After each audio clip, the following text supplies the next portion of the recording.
नमस्कार बालमित्र मैत्रिणींनो. मी मंगला अमलगावकर.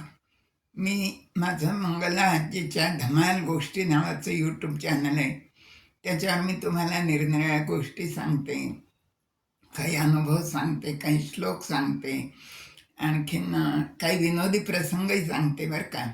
आणि मोठ्या माणसांना पण मी काही गोष्टी सांगते, अनुभव सांगते. तर आज मी आता जे सांगणार आहे ना, तो एक गमतीशीरच प्रसंग आहे बरं का. एक अगदी कोट्याधीश माणूस होता बरं का. आणि पण त्यांनी कोट्याधीश होता तरी तो आपला पायीच फिरायचा. त्यांनी कार वगैरे घेतली नव्हती. त्याच्या मित्राने विचारलं, "अरे कार का नाही घेत तू?" म्हणे.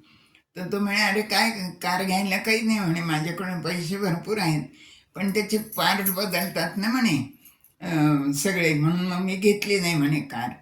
तर तो त्याचा मित्र म्हणाला, "अरे तू बरोबर राहा ना सारखा, मग कशाला तो ड्रायव्हर पार्ट बदलेल म्हणे त्याला."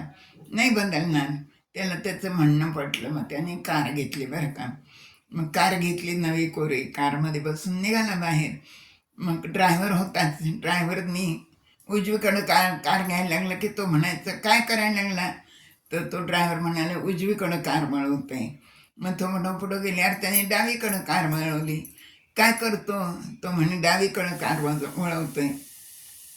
थोडं पुढं गेल्यावर किंचित थांबला. तर तो म्हणे, "का बरं थांबला?" तर तो ड्रायव्हर म्हणाले, "मी गेअर बदलतोय म्हणे." असं म्हणलं की तो कोट्याधीश माणूस एकदम हे झाला. तो म्हणला, "मग आपल्या समोरच हा गाडीचे पार्ट बदलायला लागला, आता काय करायचं अशा वेळेला?" मग त्याने काय केलं, दुसऱ्या दिवशी गाडी ती अर्ध्या किमतीला विकून टाकली. अशी ही गंमतशीर, त्याला गेअर बदलतात हे कळलं नाही त्याला. आणि अशी ही गंमत झाली बरं का. धन्यवाद.